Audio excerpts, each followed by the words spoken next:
Bucko, mighty Bucko, hello, and welcome. And once again, great to see you. This talk really touches me in here. So, if I start blubbering, see, some people store toilet rolls. Well, we've got some, but really, handkerchiefs is what I like to store, because I'm always dabbing my eyes. And any tears flowing on this is the real McCoy. This is coming from the heart. I may do impersonations, I may do silly things, but the tears are real and genuine. Now, weep for the little children. This is a serious talk, but you know me, I begin to lay the groundwork, and I want to bring out some stories, some children's reflections, some thoughts that I saw, different programs, different things as a little child. So first of all, let's test your knowledge. And this song, name this children's TV program.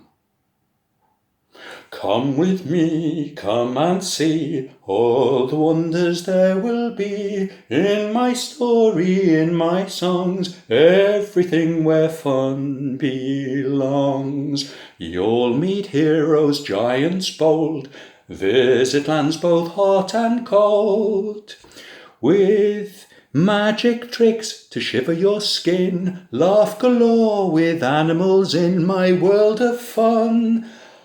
Mighty Bucko's home. I just put the last bit in just to, now. Come on then. Let's have the answers. What was it? No. Yes, it is an old. Yes, you're going back to the early 60s. No. What was that one? Mr. Piper. Bravo. Mr. Piper. Do you remember Mr. Piper? I, as a very little boy, have very fond remembrances of that TV programme. He used to be, well, he was played by a gentleman called Alan Crowfoot, and it was a Canadian children's TV series. He used to have a big felt hat with either a flower in it or a feather, and he was an operatic singer. Now, for those of you, I know TVs are going out of fashion nowadays. I'm forever trying to get rid of mine. But if perchance you have a TV, that advert, you know, the guy with the big operatic guy, go compare, with the twizzled moustaches. Yeah, similar sort of guy, good operatic voice, large in girth, and a jolly sort of person. Yeah. Well, I remember sitting down on the settee and my mum would bring me a big bowl, not just any old grapes, champagne grapes. Now listen to this is how spoilt I was. She would get the large, sweet champagne grape, cut it in half, take 2 pips out one side, 2 pips out the other side, yeah? Present me this big bowl, and I'd sit on the settee with her, yeah, munching and watching Mr. Piper. Brilliant. Never forget it. Cartoons, interesting little stories. See, children's programs back then were a lot different, and there was only set times. It wasn't like watching them round the clock, so it was something you really looked forward to and enjoyed. I went on, I guess, as a little one, you know, watching stuff like Sooty and Sweep and Bill and Ben, the Flower Pot Men. Now, my wife, Jamie, her favourite was Andy Pandy. Yeah, but her mum dreaded the programme ending because Jane would cry and she'd go under the table and she'd say, "Don't go, Andy boy. Don't go. Yeah, every time I like. Oh, goodness. Now, do you remember, I like as an adult watching, some children's stuff and particularly little child actors and actresses. And if you've not watched this little curly-haired, blonde-haired moppet, I do recommend you Shirley Temple. I tell you what, she could sing and dance with the best of them at 4, 5. Absolutely brilliant. Do you remember some of her stuff? Animal quackers in my soup. Doopy doopy doo doo doo doo doo. La la la la la la. Yeah. Now, if you've not seen Charlie Chaplin in The Kid with Jackie Coogan, the little 5-year-old lad, talk about, I don't know how many handkerchiefs I got through on that one. Absolutely brilliant. Now, no, stop it. Don't go saying over there, oh, it's before my time. Was it a silent one, was it, Marta?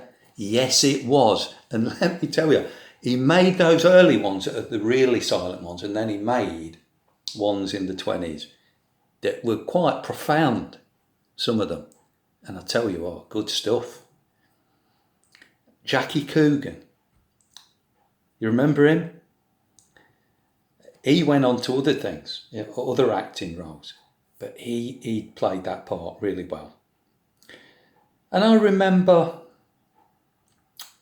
I used to watch, I remember going as a teenager to the cinema and watching a remake of The Champ. The first one I think had Wallace Beery in it. This one had John Voight as a boxer trying to make his comeback. And he had little blonde-haired lad Ricky Schroeder, and you had Faye Dunaway. I think it was Faye Dunaway. And he dies in the ring, doesn't he? He gets back into training. And I tell you what, he goes down and collapses and he's dead in the ring and his little lad is blubbering and the trainer who brought him back, he's blubbering away and I was blubbering and the cinema was blubbering. I went 3 times, well prepared with handkerchiefs, every time. Oh dear. Marty, you're a big softer. I am a big softer. I don't mind the fact that I weep. Some people think it's not manly to weep. The shortest verse in the Bible, John 11:35, Jesus wept. That's it, at the tomb of Lazarus. You say to me, Charlie Chaplin? Oh, it's a bit before my time. How many times do I hear this? It's becoming an irritant with me. And those that use this expression, I'm going to say this. Now listen here. My old pal. When you go into the museum, do you turn to the people you're with and say, I can't go in there? Because you see, I can't look at the Rembrandts and the Van Goghs. Because it's before my time. It's art, mate.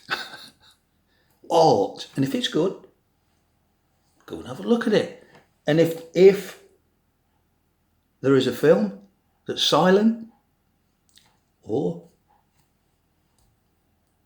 from the 20s, 30s, watch it. If it's good, it's good and it will always stand the test of time. You'll get something from it. Same with music. I'm never going to say, well, I can't listen to Mozart because it's a bit before my time. No. Just enjoy it. Art is art is art. I've gone off on one. Right, come on, get back on your track, Mark. So, what other stuff? Well, I used to watch many children's programs. But, when you're sort of a little bit older, it's like the Double Deckers. Do you remember that? Get on board. Get Get aboard with the double deckers. Take a ticket on the journey on a London double decker bus. Yeah, remember that one? And you know, speaking about buses, I think how when I'm with my wife Janie, you know, she is a lovely lady who did. I mean, all the people in the old people's homes, of course, you get awkward, cantankerous old types. Of course, you do, and people with aches and pains, and it don't always go down nicely. But I tell you what, by and large, they love her to bits, and she's a real, you know, care worker. And for children, and we've got numerous grandchildren, she's a magnet. She's everybody's Nana Jane. And when you're on a bus with her and you're sitting there, she's looking at the little kiddies and she don't care. She'll smile, she'll wave, she'll pull funny faces, and it's great. It's great. Now, some of the little children aren't used to having people being so warm and friendly, and others just warm to it, and the parents often look round and they have a little word. And but she's great, fantastic, and we love the little people. And of course, when we're together and we're out and about, then I can join in a bit as well on the bus. But she's brilliant, and with her mum as well, you know. And I remember one story, true story. Me, Janie, and her mum had gone for a meal in West Brom Central, and we're having a lovely meal, and this family come in, and mum and dad, another child, and a little lad, you know, a bit of a little toddler, bit more than a toddler, but small little boy. Well, he gets our attention, and we're laughing, and he's laughing and waving and having a fun time, and it all was marvellous, you know. So there came the time we'd finished our meal, and we said goodbye to them, and they always say goodbye to us, and then he waved and this, and we went on our way out the door, down the road, and into this bar. And we had a drink there, and we sat in these chairs by this big window, glass window. So we're all sitting in the chairs with our drinks. And it's an enormous glass window, and you can see everybody walking by on the pavement, both ways, coming and going. Well, lo and behold, this family come by, yeah, walk by, and then he looks like that, and then he runs back. He runs back, does a double take like that, and he's like this. And we're waving to him like that. And then he does a double take and runs after his mum and dad back again. It will stick in my mind. Always. You see, children know when you love them. I remember a mate of mine from years ago, Mohammed Khan. He said, any adult that showed us kindness, oh, it would warm our hearts. Stuck in my mind what he said. And just a quick scripture from Mark 10, because it says, and they brought young children to him, that's Jesus, that he should touch them.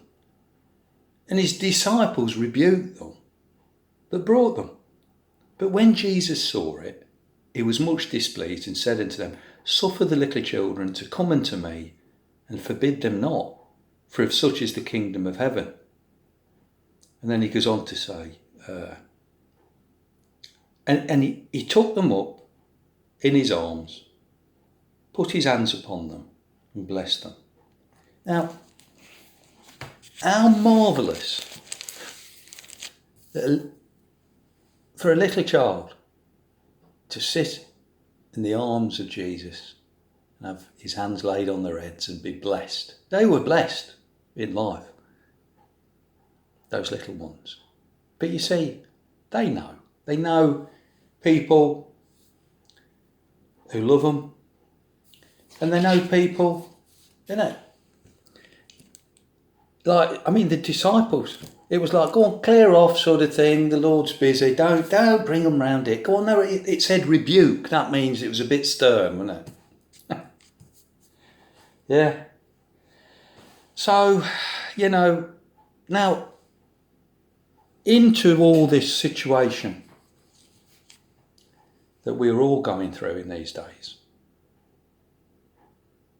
And you know what I'm talking about with the Verona Bologna. And the way we are more emotionally upset, troubled by this evil. And we think upon the little grandchildren. I think on my sister's grandchildren, her children's children. I think on our grandchildren. And I look at them sometimes. And I can only cry out to God in my heart, oh, God, protect these little ones. Protect them, Lord. Protect them. Give wisdom to the parents. Don't let them have these evil. Deliver them, help them. And if I've done this once, I've done it dozens and dozens and dozens of times. I look at them and I love them. And I don't want any harm to come to them. And I fear what is transpiring in these days. And you get comments in the sections. I had one from a dear man who comments regular, and he says good things. And he said, I'm in a constant state of anger these days. I despair for the future of my kids and grandkids. That's Sam Demick who quotes. I quote. And there's many like him. Many, many. We're mourning, we're troubled, we're saddened, and it makes us angry. We need release from this pressure.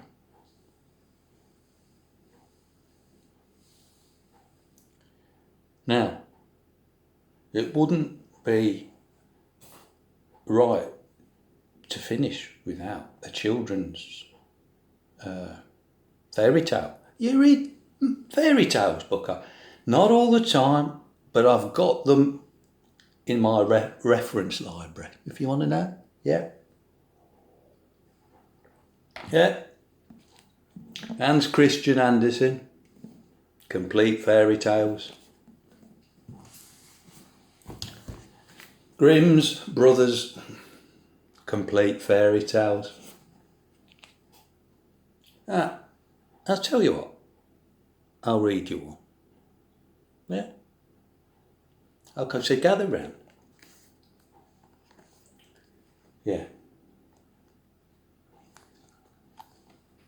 Once upon a time,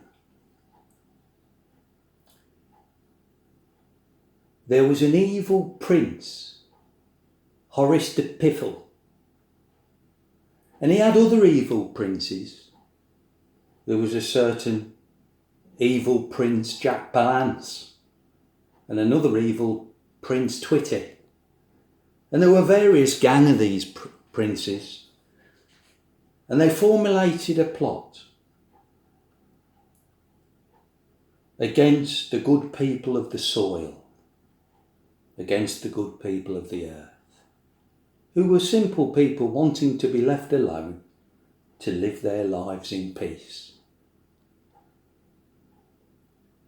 And these evil gang, they came from the swirling mists of the forests of Londinium in their castle of power and authority. They had their armies and their troops. And they were in league with an evil ogre and wizard called Phil Fates. And he'd got his court jester, Antiochus Douchy, to cook up in the cauldrons a very poisonous broth. And they'd put all manner of horrible things. And the plan was to take all the possessions and money of the good people of the soil and the good people of the earth. And because there's too many of them, they thought they'd just do them in. Lots of them. Well, the plot was sprung. And you see, the sad thing was, the good people were very simple and easily led, foolish, gullible and stupid. And they queued up for the broth, thinking how good it was to have a bowlful and to slurp it back. Some of them fell over dead immediately, and others became very poorly when they got home, and they had to lie down for many days recovering. But it wasn't long before a company of the good people realised that there was some evil intention afoot, and they began to examine this situation, talk amongst themselves, and they went to Londinium to protest outside Prince Horace de Piffle's castle. And he mocked them from the ramparts, laughed them to scorn, and passed even more horrible statutes and regulations. And the good people of the soil, they thought, what can be done? We've been peaceable. What can we do? And so they decided to cry out in prayer to the great and good King, El Shaddai, who had created all things seen and unseen. And they made their petitions day and night, calling, crying out, lamenting, mourning, weeping, clutching their little babbas to their breasts, and great tears would roll down their cheeks and drop as puddles upon the floor. Then they would mourn, have mercy upon us, deliver us from these evil princes, set us free. Some would sit quietly meditating. Some would scream out. Some would lift their hands to heaven as though to touch the hem of the great King. And there came a day, these prayers, these intercessions, these travails, these cries from the depths of the good people of the earth ascended unto the good King. And he hearkened, and he took note, and he looked, and he heard, and he saw.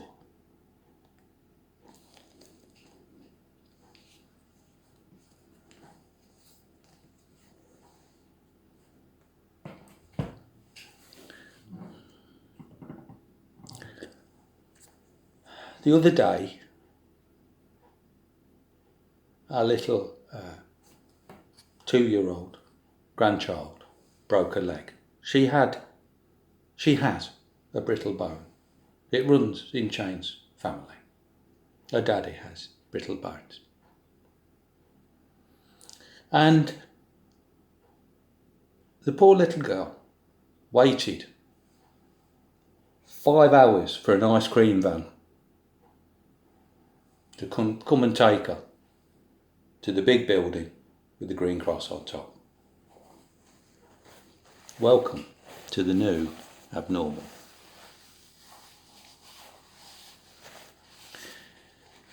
We all need hope. Otherwise, how can we go on? We all need hope.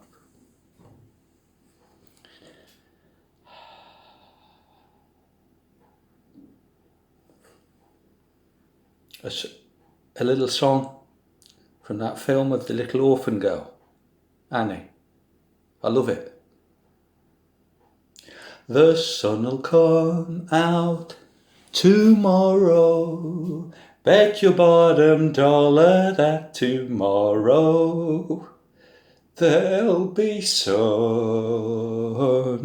Just thinking about tomorrow clears away the cobwebs and the sorrow till there's none.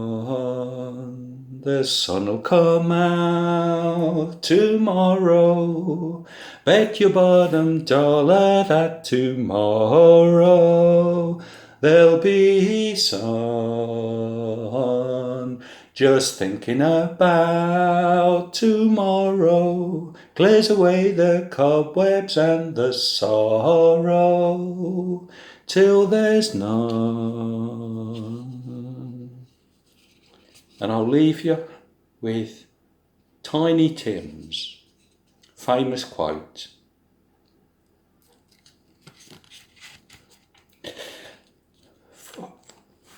From A Christmas Carol, Charles Dickens. Remember little Tiny Tim Cratchit, Bob Cratchit's little invalidic boy?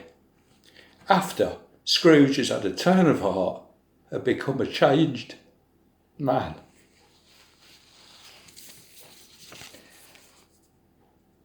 God bless us, everyone. Tiny Tim.